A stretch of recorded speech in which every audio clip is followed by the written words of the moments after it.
Good morning for the Met Radio Morning Mixtape. I am Donovan Lacroxi, and debuting on the show, I've got director Jevon Boreland, and I've got Emidio Lopes, actor. How you doing? I'm fantastic this evening. Or this morning. This morning, not this evening. Yeah. Welcome to the show, by the way. Thank you. Thank you for having me. And welcome to the show as well to Mr. Lopes. Thank you so much. I appreciate you. All right. Well, Jevon, you and I were trying to make this happen for years. Yes. Because I've known you for 4 years. I've been talking to you, and then we finally made this happen. What do you want to say? I want to say, all in God's timing, right? Nothing before its time. All right, so Jevon, let's get to know you, and then we're going to get to know the actor a little bit. So let's get to know Jevon a little bit, because I said director, but I know there's more layers to you than just the director. Yes. So I am a director. I'm also a writer, and I'm also a producer, an executive producer. So I work a lot on a lot of like reality television shows. I'm based in the reality world when I'm working, like, for the check. Mm-hmm. But when I'm doing my own thing, it's, the passion, and the passion is the narrative and storytelling and telling the truth in people's stories and putting it on screen. All right, so quickly, how did storytelling form for you? When I was 7 years old, I watched a movie called Scream for the first time, and it just hit me in a weird, interesting way where I didn't really care too much about the killing aspect of it. I cared about the story aspect of it and the originality aspect of what I was watching on screen. And so it was the first time where I was watching, where I remember a feeling of watching characters go through intense emotions and being in high stakes and high intensity moments, and it got my heart going, adrenaline pumping, and I wanted to continue that. I've always loved that feeling. So I don't only have to get that in horror movies or thrillers or anything like that or dramas. It could be in anything. It could be in Toy Story. As long as there's heart in it, that's what speaks to me. So that's where I kind of wanted to touch on that. That's where how I got involved with the story aspect in my life. Yeah. All right. You, as the actor, sir, you're new to the show. So what do you want to say to Met Radio, and how did you get into the business? Oh my God, that's a loaded question, but I love it. What I want to say, thank you, first of all, for giving us this opportunity to be here and speak about this film. We're coming fresh off the premiere, so we're excited, and there's an energy. There's an energy in the city. There's an energy in the room, and we're just excited to see where this film lives and grows from here. Yeah. For me, I started acting in 2017. I was going to college at the time for hotel management, and my speaking with confidence teacher at the time told me that I should get into the business. I think he might have saw something in me, maybe, I don't know. And then from there, I went to Brazil, studied there for 3 months doing hotel management. When I came back, I decided to do a short film before I met Jevon, and it was my first short film ever. And at the time when I did it, I just remember not once looking at the clock and saying, when is it time to go home? Yeah. All right. And then now you found that passion. Are you passionate about acting in 2024, almost 2025? Would you give it up? Man, never. I love this with all my heart, and that's where it comes from. It's something in me that just wants to be expressed. And some of the reactions that we've been getting has probably been more meaningful than any award. Saying, a lot of people saying to us they feel inspired, just not even just by the film, but just how we put it together, how Jevon put it together. It's something that they haven't seen independent films do before. So I'm in this. I'm in this for the long run. We're in this for the long run. That's So it, together, man. Right. I'm in this for the long run too. Radio. Okay, That's let's do it, it, man. right? Let's You do it. understand the passion, right? It comes in threes. Yeah. All right, so let's talk about your short film, Jevon.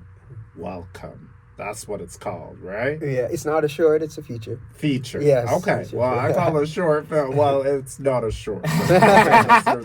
It's not. I saw that actually the other day too, so I shouldn't have said it's a short film. But it could be a future blockbuster in the future. What do you say to that? I mean, you know, who knows, right? Who knows? Anything is possible. We're just taking it one step at a time, brick by brick. Okay. So the concept. Talk about Welcome to our listeners.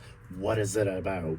Well, on the surface level, it's about a couple that goes away for a weekend getaway on the countryside. And while they're there, just a lot of things from the past start coming up in ways that I think the viewer isn't expecting.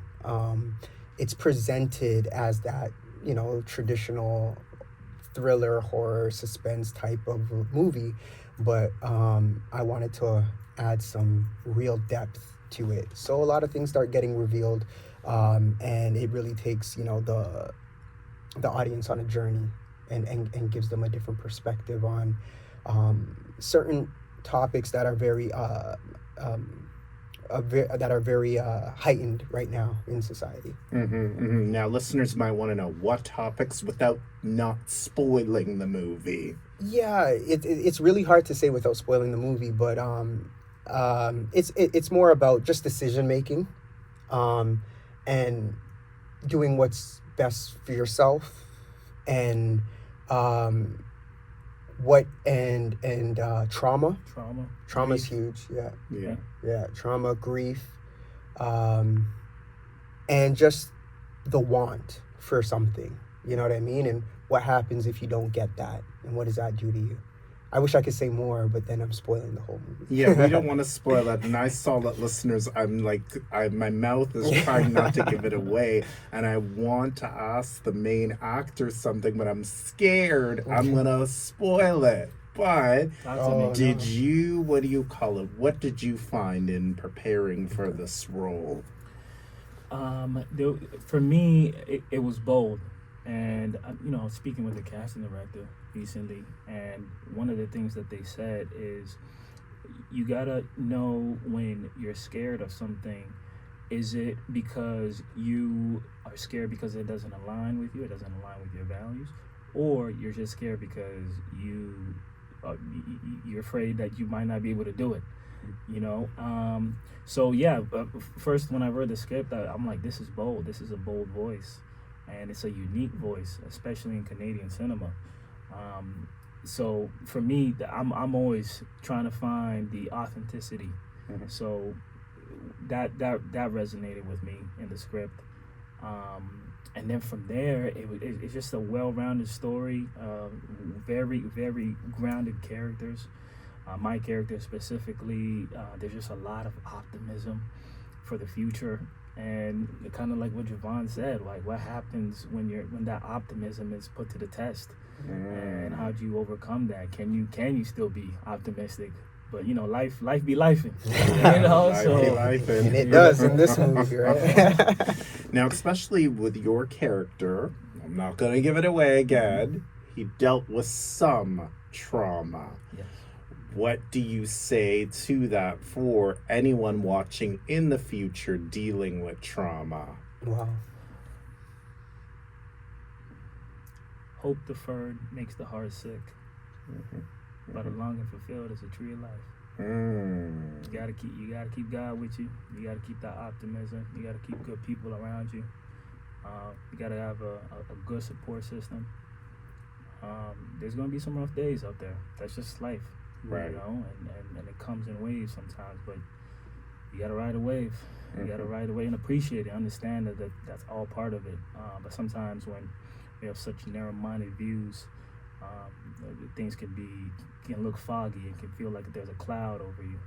So yeah, you know, unfortunately, I have the privilege to kind of speak from a outside perspective. But Darren, you know, I feel for him because he's a good guy, man. He's a good guy. And listeners, that's what his character name was, Darren. Darren. Okay, Right. okay. Now, do you find, I think we were talking off interview, that sometimes you kind of struggle to get out of character. Did you want to talk about that? Yeah, that was one of the things that we actually learned on this project, how much I actually feel what the character is feeling. And there's actually an example where a situation was happening on set, and whatever the scene was happening, I was really genuinely getting upset. And I was looking to Jevon to come and help me out and be like, hey, Jevon, do you know that this is happening in the scene? And the way I was talking to him, I never approached him afterwards because I actually felt bad, because I was like, man, I think I came at him the wrong way. But then he was just like, oh yeah, I know you were upset. Oh, so you knew? He's like, yeah, I knew you were upset. I'm like, oh, so you understood that it wasn't me that was coming at you that way. You understood it was the character. So basically, what I'm saying, I feel a lot. I feel a lot when I'm going through these characters, especially a character like this, that afterwards, man, like after the shoot, and I think also had to do because of the shoot. It was such a intense shoot. It was only 8 days, 7 nights, 8 days, 1 day, and because it was so intense and a lot of overnights, you could feel your body just being exhausted, and I didn't want to get out of bed for a while. And eventually you kind of just have to start doing things that make you happy again, and go for walks and talk to people and stuff like that. But yeah, it can really affect you if you let it and you're not aware of it, for sure. And listeners, today he is okay. I'm good. I'm good now. He's good. He's good. It honestly, that was a really cool moment. Because that's when I've worked with him so much, right? Since his second short film, which was also my second short film. And it wasn't even on set where I brought that to him after. It was like a month later when we were just chilling. And, we're watching movies as we do. That's how we kind of come up with our creativity and growing together as creatives and just as brothers. And we just got to talking. I said to him, I'm like, yo, one thing about you. And I don't think he realized it at the time, but I said it to him, like, yo, you really take on what is the character. And I said, because there's that one time where we were on set and you were like getting at me over something that was the scene or what I wrote, and I felt every moment of it, but I'm like, yeah, that's not Emidio, that's Darren, right? Yes. I'm not going to tell him that. I want him to stay in the moment, right? And at that moment, that's when he realized. When I told him, he's like, oh, what? Like that, you know what I mean? Like, and I thought that was really cool, because honestly, watching his process, it really inspires me. I just try and see how I can, go deeper and deeper with him as an actor. And the beauty about that, it was a vulnerable moment, and I think just like unconsciously, I didn't want to be vulnerable in that moment, because it would have hurt. And then I did it, and then guess what? Right after I did it, I just started crying, because it was very painful to stay there and just take it, like because you were just telling me just take it. I'm like, you gonna take it? Nah, man. That's it. You gotta.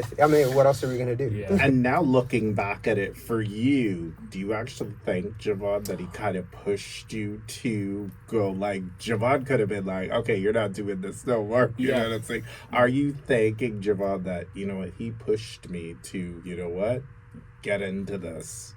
Hell no. No, I'm playing. So that was a comedy moment. I was like, I'm not gonna miss this moment. No, man, for sure. His awareness, and that's one of the things that I appreciate him. And I'll come back to that moment, but I'll just speak to another moment. Was I think it was the third day or maybe the second day.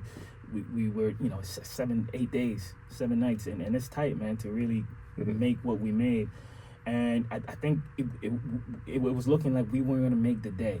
And that just means that we have a certain amount of scenes that we have to do. And it was looking like it's going to be tough. It's going to be tough to actually make this day. So I was starting to get worried.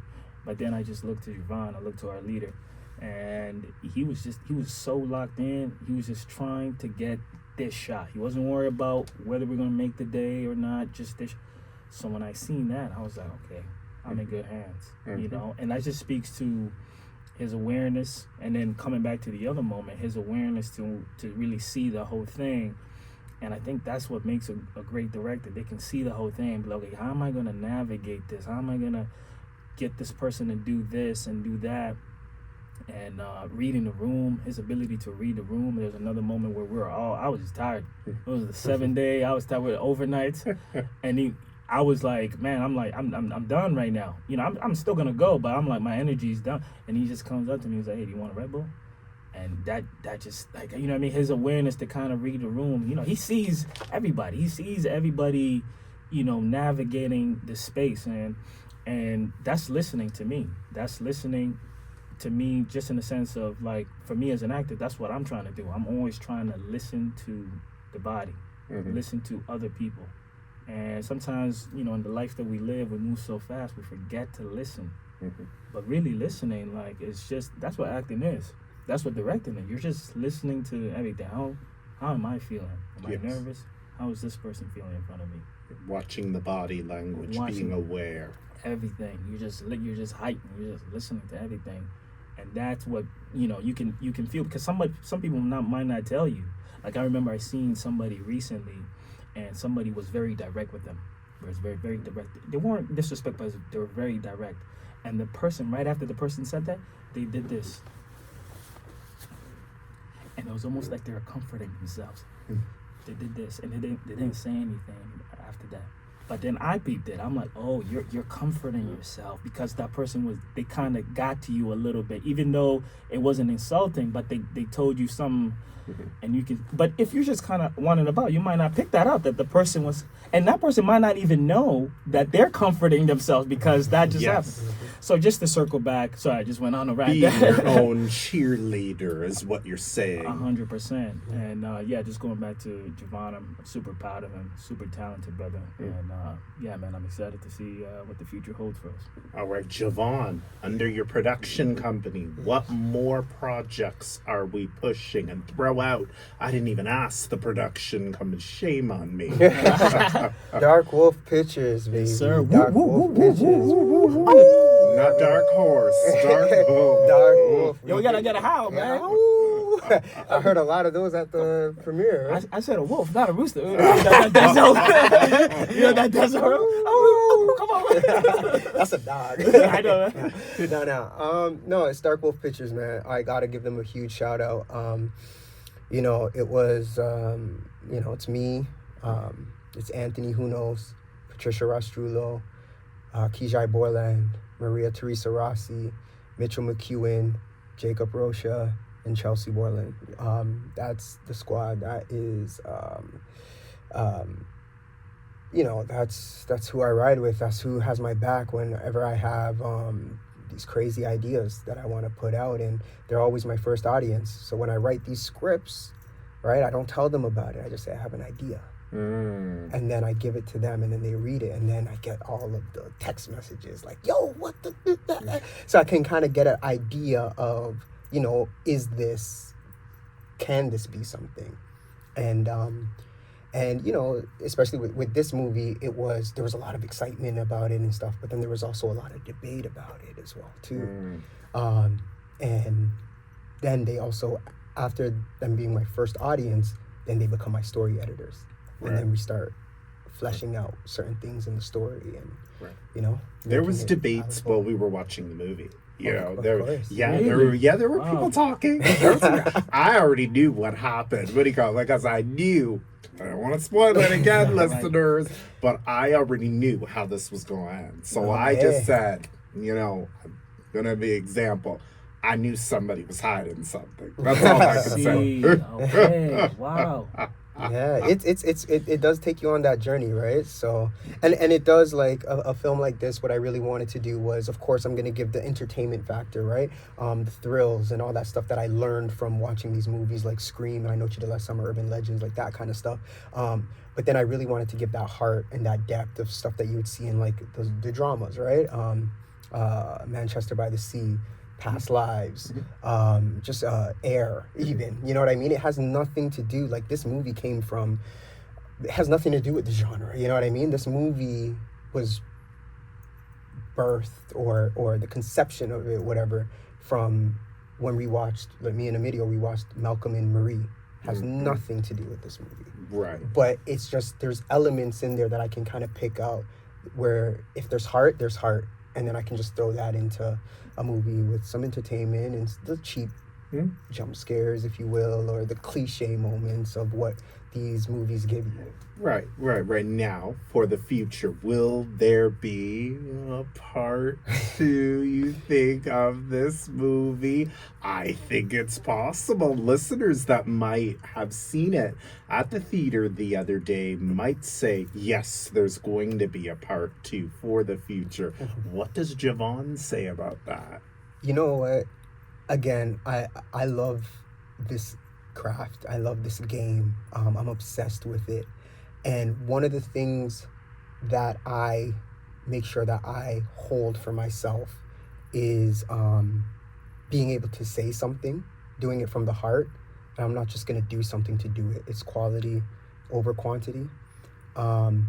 Yes, I have a story for a part 2. There is one in the brain. But am I going to do it just because, or do I want to make sure that it can be on the same level or at least surpass it in terms of the depth and the story that the first one had, you know? What we don't want to do, not that this is the case, but what we don't want to do is have like a cash grab for hype welcome to. You know what I mean? It has to really say something, but I think we'll be ready for it if you know, when the time comes, and if it does come up, yeah, why not? That would be fun, right? That welcome to. Welcome to, you know, and it's just like, again, Scream, my favorite franchise, right? Scream 1, they have Scream 2, Scream 3, 4, 5, and 6 on the way. No, 7 on the way. Oh, 7 on the way. Yeah, so it's just like, so you never know. As long as I have something to tell and there is a story there, then 100% we'll probably do it. Okay, and we wouldn't change cast members, right? I hate when they do that. You know, next thing you know, my brother here gets recasted, and I would be pissed. I would never. Listen, Emidio Lopes right here. This guy is my brother. He's in it with me for the long haul. He is the Michael B. Jordan to my Ryan Coogler. Okay. It's official now. All you know right. what I mean? Yeah, I've been brother, knighted. You have to be in part 2, okay? Oh, wow. All Thank right. you. Please. And Emmanuel is going to be in part 2. Yeah, we'll see what happens, right? We'll see what happens. We'll see what happens. All right. Okay. So you said you have that in the back. Anything else that you're working on that could be similar or very different under your production company? Not under the production company per se. Okay. But the team is possibly coming back. I'll just let Emidio speak on it. Yeah. So I'm at the CFC right now. I'm at the Canadian Film Center, which is a 6-month acting intensive program. Probably one of the more prestigious. What do you call it? Programs? Yeah, I'll probably say acting programs. Yeah. So at the end of that, they have a showcase, and so it's a 4-minute showcase. But you know, you get to pretty much showcase all the things that you've been working on throughout the whole 6 months that you were there. And yeah, man, I'm excited to get Jevon on board with that, and some of the cast members are going to be behind you too. Well, no. Oh. Sorry. That's just not how it works. Yeah, it's usually just a 2-hander scene. It's like 4 minutes. My bad. But even though it's short, it's still important. It's still vital, and I want to have the best team for me that can, you know, are gonna go above and beyond and work to their ability. And Dark Wolf and Jevon, obviously, they proven themselves to be super efficient, super cohesive. So yeah, I'm excited to just tap in and go back to work. All right, Emidio, anything else we're looking out for you in? Any TV auditions? Any, you know, because I can see you doing more TV auditions and into commercials and into some TV shows as well too. Yeah, well, so because I'm doing the intensive right now, I'm in a cave. I'm in the cave right now. I'm just crafting away. in the cave. I'm in the cave right now. We but need to let you out though. I know. When I it know. comes out, it's gonna be crazy. I mean, have you watched you watched Dragon Ball Z, right? You know when they go to the hyperbolic time chamber, they come out stronger We though. need to let you out though and get you in more projects. Cause the face, you know what I'm saying? Thank you. And it's That's a lot love. of competition with other brothers Yes, in the industry. yes, sir. Yes, You sir. know, It's because- tough out there. And you know brothers, you know what I'm saying? There's lots of brothers. Of course, there's a lot. But we need timeless actors Wow. like Wow, yourself. speak on it, I yeah. see you as timeless. I don't know Wow. why. And I do see you winning an award that I'm going to keep to myself. Oh my but God, that's love. Thank you so much for that. That's love for real. It's beautiful, and honestly, just to speak on that, Sure. and I love that you see that in him because, and it's funny because people only have to meet him one time. Yes. That's it. And I met him the first time, listeners, we were talking, and I already see him holding that award in his hand. I don't know what it's be, but that's my prophecy Wow. to you that Wow. you will win an award. God bless They you, brother. just God got to bless meet you. him one time. They just got to see him perform one time, and then they already know what it is. Like when he walked in, the first film that we did was To Kill a Secret, Mhm. and he walked into that audition room, Mhm. and I had no headshot. I didn't know who this guy was. I didn't reach out to him. It was a referral, and I just said sure. He came in, and we spoke a little bit. Hey, what's your name? Where you come from? What you do? And just the he was so humble, so genuine, and then he started. And when I tell you, I was floored, and my team was floored, and I just felt this feeling of this guy is special, and he has it all. And when he left, I wanted to tell him that he got the role right away, but I couldn't, right? I had to hold it because sometimes I'd be, jumping the gun, but when I see it, I see it. And I turned to my team and I said, this guy, he's the one, and he's I'm telling you, he's going to be with us for a long time. He's going to get this role, Yes. and then he's going to be with us Yeah. forever, Yeah. basically. Yeah. I already prophesized it. Yeah. And so, yeah, we've just been on that journey together. So and we've been growing together as brothers, not just actor, director, but just as brothers, and just following this journey together and trying to figure it out together, and, keeping each other grounded and Sir, yeah. and growing, Emidio, what's your message? What do you want to tell other actors, actresses that might be in a similar, position like you, where they took a role, but it's very hard for them to shake off that role, and maybe they are struggling with depression, Right. or they just can't seem to get out of it. What's your message to them? Well, first and foremost, it has to come from love.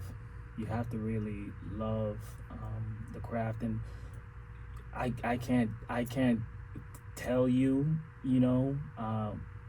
what that is for you, what that love, what that genuine love comes from. Obviously, the ego is always going to be there, right? The ego always wants it all. If you stop feeding it, it'll just keep eating. So you definitely have to know why you're doing it and where that love is coming from, and then that love is kind of gonna build into curiosity, and then that curiosity is gonna expand beyond the craft. And what's gonna happen is, at least for me, I think anybody who's so dedicated, I think what happens is you start to find other ways at being better at it besides just the craft. Then you start to be like, oh, I gotta be a better person. Oh, I can't just be present when I'm on screen. I got to be present in real life. Right. So you start to see how much that impacts the work. So then, from there, then you're trying to find your voice. What is your voice? And your voice, not just how you speak, but kind of what Jevon was saying about he's not going to do it unless he feels he's saying something. And that's the key right there, because sometimes people are just doing it to do it. But it's like, no, like even for me, kind of like what he said, there's certain roles where I just can't read. I just can't, because it doesn't connect with me. It doesn't resonate with my soul. And I know things that activate me. And when I'm activated, I could jump off I could do anything. Right.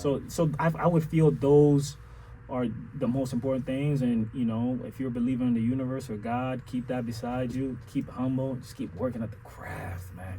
Just work and live life too. Have moments to have fun too. And I would say open yourself up too, because one of the things where through our journey is the open-mindedness Yes. for the craft, all of it. We have this talk all the time. I love the whole thing. Doesn't matter the genre. I love movies, all of them. I can find something in all of them, just as long as the movie knows what it wants to be. And so, his openness for thriller, this is not really his genre, really and truly, right? But what he does connect with is the heart.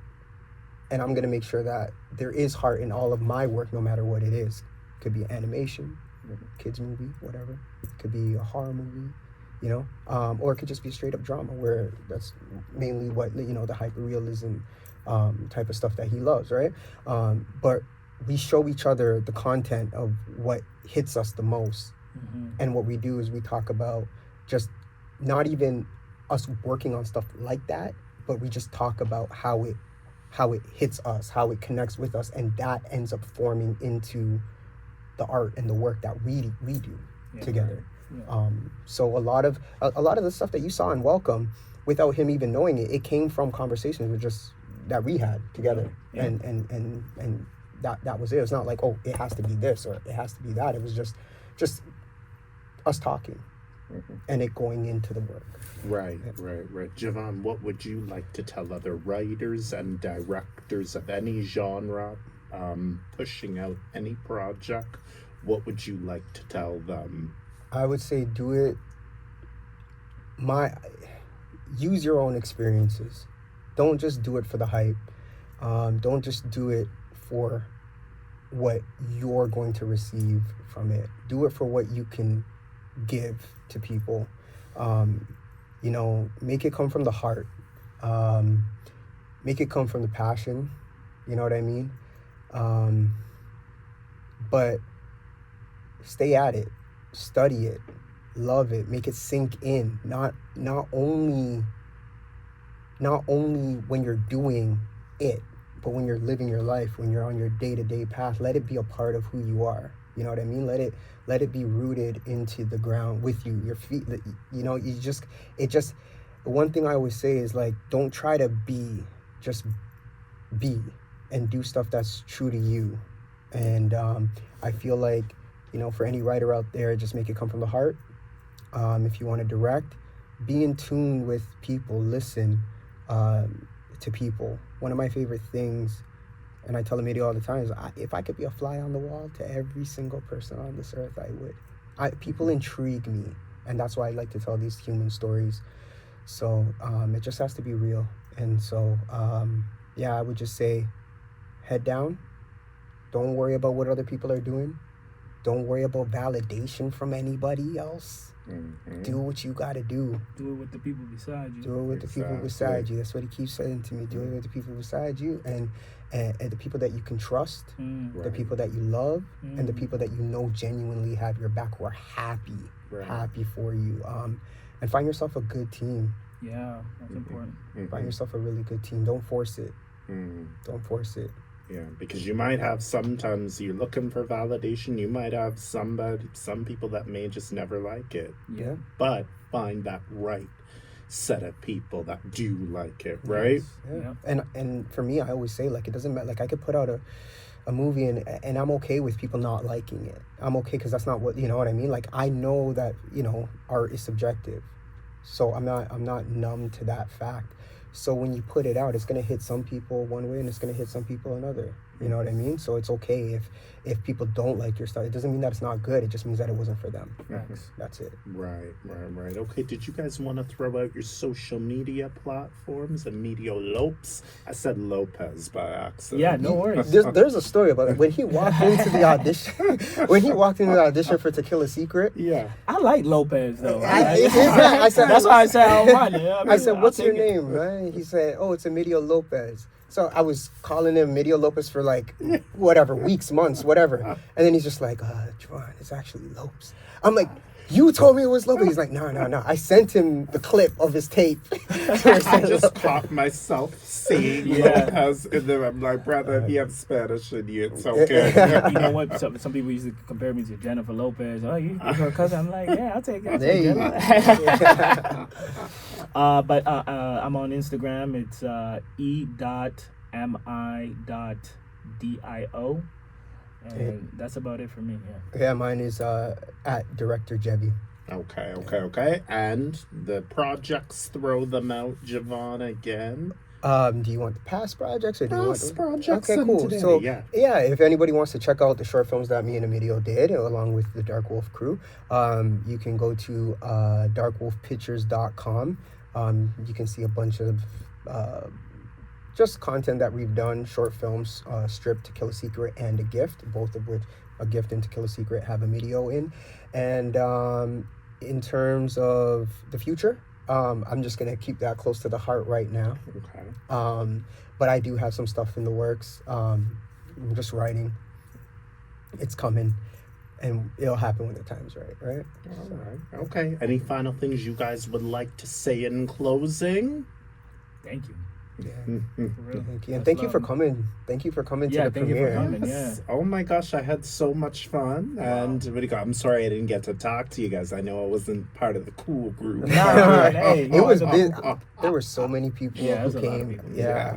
Even some of the, you know what? I do want to give a shout out to all of the music Please, people. yes. Yeah. Because the music, the crew, the Please music. shout them out quickly. Oh man, okay. So Jordan Astra, the honest guy who provided so many songs. That song Can't Wait. The video has that on repeat right now. Again, because I kept everything from him until he actually saw the movie. Afros, who had the closing song on there, and she also has another song in there. I don't want to forget anyone. Bitter and Broke, and Sage Harris. And then our composer Laura Bidner, who I have to say was so committed to this project that she was pregnant while she was, it was crazy. Wow. She was pregnant while she was working on it. And when I tell you, she was working on it, had the baby on Friday, was back to work on Monday. Wow.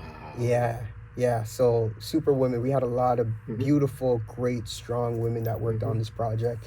And yeah, she killed it, and just a bunch of the whole crew. Just the whole crew, the whole team. Yeah. It took a village. You have some shout outs too. You want to say, what do you call it? And your other crew, what do you call the lady you worked close with again? Of course, yeah. Shailene was incredible to work with, super talented.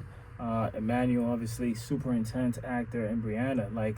Brianna was so slick in the way she would improv. But yeah, I was blessed. I guess I had a great crew. He assembled a great team, and yeah, man, it was a privilege to watch y'all cook, man. Yeah, I can't wait to do it again. All right, maybe a part 2. See? And it's just like that. All right, for Met Radio 1280 AM, I'm Donovan Lacroxi. I would love to thank guys. You can throw out your names again. Emidio Lopes Jevon Boreland. Thank you so much for being on the show. Thank you for having having so us. much. And thank you to the listeners for listening to this episode.